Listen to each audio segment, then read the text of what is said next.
Welcome to Focus on Southeast, a monthly program of issues and events impacting the campus of Southeast Missouri State University.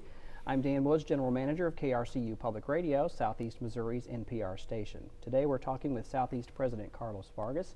We'll spend some day talking about some new academic programs and some new partnerships and much more. Dr. Vargas, welcome once again. Welcome, Don. Thank you very much. Let's start real quickly, I guess, with just an update on the budget. On our last program, we talked about, we spent quite a bit of time on the budget that was coming up.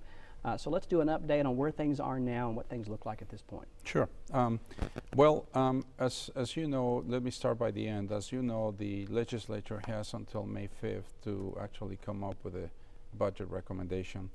And they have to agree on what they recommend. Between now and then, we at the university are working on identifying potential sources of funds to be able to absorb whatever budget deficit we have. Right now, we're also evaluating possible routes to take.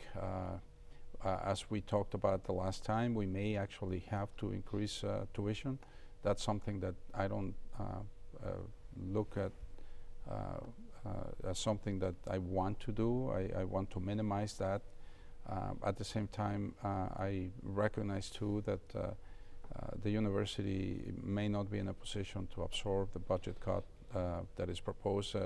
You may remember we have a budget cut proposal from the governor of 9% of our appropriations. Right. The House came up initially with 8.5%, but now what's I think being considered is something like 6.5% cut instead of 9. That would be, instead of $4.3 million, we would be talking about just over $3 million. That's still a lot of money anyway. And then you have to add to that deficit or that budget cut the fact that we have responsibilities that we cannot avoid. For example, we have MOSERS, which is a pension program that we are required to fund, and that is a 2.5%. 2.5% represents $1 million for us, so that adds to the amount. And then we have other costs that we need to pay, for example, increases in healthcare and all that. So when you, at the end of the day, if you were to assume or use the 9% that the governor initially proposed, we're talking about $6.2 million that we need to come up with or reduce from our expenses. And so we may have to increase tuition depending on how, on our ability to absorb that amount of money internally. So. Well, one of the things this made me wonder about, I don't know if this is something that's going on all across the country with higher institution being cut, you know, like it is in Missouri. But what can universities do so that when these things happen in the future, they can weather these sort of changes? Is it generating more revenue? What would be something that universities could do? A variety of things. Certainly increasing revenue is a way of doing that, and or at least that's one of the mechanisms to do it. In order to do that, you then have the ability to, for example, increase the enrollment that you have. On the other hand, you have the potential to increase the retention that you have. If you retain more students, your revenue increases because you're not having to replace them with freshmen or transfers or so. The other thing that you can do is use performance funding. Here in Missouri, we have a number of items, we call them key performance indicators, that are being used to determine the performance of the institution. And if you achieve the goals that are established in every one of those, then you get some extra money that contributes to the budget. So doing well in those performance indicators is another way of doing it. And some of those performance indicators have to do with increasing retention, for example, increasing graduation rate, being more effective at retaining students that are receiving Pell Grants, and so there are a variety of them. So that's one way in which you can increase your revenue. Of course, at the same time, you need to be evaluating your processes and your business processes to make reductions in those areas where you may be that may be susceptible of being reformulated, reorganized, restructured in such a way that you reduce the expenses that you have. So that's another way in which we can do it, becoming more efficient at what you do. And what we are looking at right now, actually, as a group of higher education institutions in Missouri, as a result of requests by the Commissioner for Higher Education, which in turn is reflecting the perspective of the governor himself, is to evaluate the degree of to which we are efficient in our operations on the one hand, and also the degree to which we are producing and offering excellence in our program. So we're looking at those two areas right now.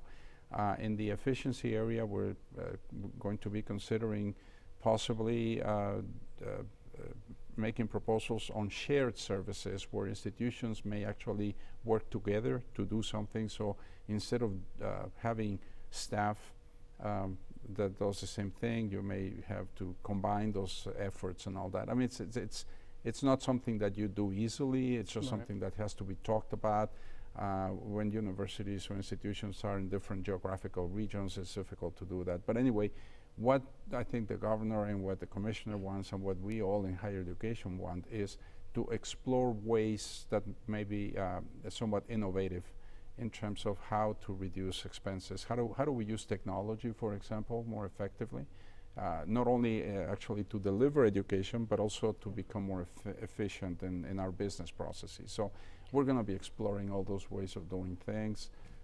You know, fundraising is another area. That's what I was going to ask about next. Yeah. You know, the challenge with fundraising is that when you fundraise, you get one-time monies, what people call one-time monies. You get money one time. You may endow it, for example, and in which case you get a small percentage of what the amount that is being endowed. So it's not normally a way in which you deal with needs for operation for the institution. But I guess could that help with something like building a new building, and if some benefactor comes forward to have the building named after them? Absolutely. It could help with things like that, I guess, big one-time expenses. Maybe. Absolutely. And then the other thing you can do, when I was talking about shared services, you can actually potentially at least consider coming together with other institutions and then trying to get some health care for the employees of both institutions. When you have a larger number of people, then the organizations that provide those services are more willing to give you a better discount.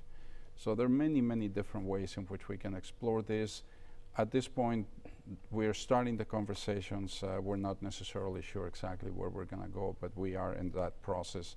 And as you know, the whole legislative process is starting right now, so we still have a few weeks. And in the meantime, we're internally already starting to look at, in every division, where are those areas that we can be more effective without necessarily incurring in as many expenses as we currently do. As painful as things like this tend to be, when you have to really look at what you do and really evaluate it, it seems to me that sometimes on the other side of these things, you come out as a stronger, more lenient, or more nimble sort of institution or organization after you've really taken time to evaluate how all of the internal processes work and found ways to, like you said, collaborate with other groups or institutions. It seems to me it's tough at the time, but in the long run, it could be a good thing. It is, and I think that's a perspective that that many, like legislature and the governor, have in mind. What kinds of things can we do to reshape the way that we operate and be responsive to the conditions that are prevalent at this point? You know, in the 50 states that we have, institutions are always in a position of maybe losing appropriations, having their budget be reduced or having their budget be increased, and a lot of that is depending on the economy of the state. And so, interestingly enough, universities play a key role in helping this the economy of the state improve. So by having the ability to produce the talent that is going to in turn fill the jobs, what they call the high-paying jobs available out there, you're more likely to attract industries or businesses to the area, which in turn pay taxes, which in turn enhances the revenue for the state. So it is we play a very, very important role. I mean, education in general, in particular higher education, is in a position to provide the kind of graduates that are going to really be filling out those jobs that are increasingly more demanding, and where you are increasingly competing with individuals not only from the region where you are, but also from other states, from other nations. Right. So it's a complex situation. So that's why we need to continue to figure out how to use technology more effectively. How do we reshape the work that we do in such a way that we actually are not just part of the problem, but part of the solution. Right. Well, let's take a short break. Very good. And when we come back, we'll continue our conversation with Dr. Vargas. That's in just a moment. You're watching Focus on Southeast. We'll be right back.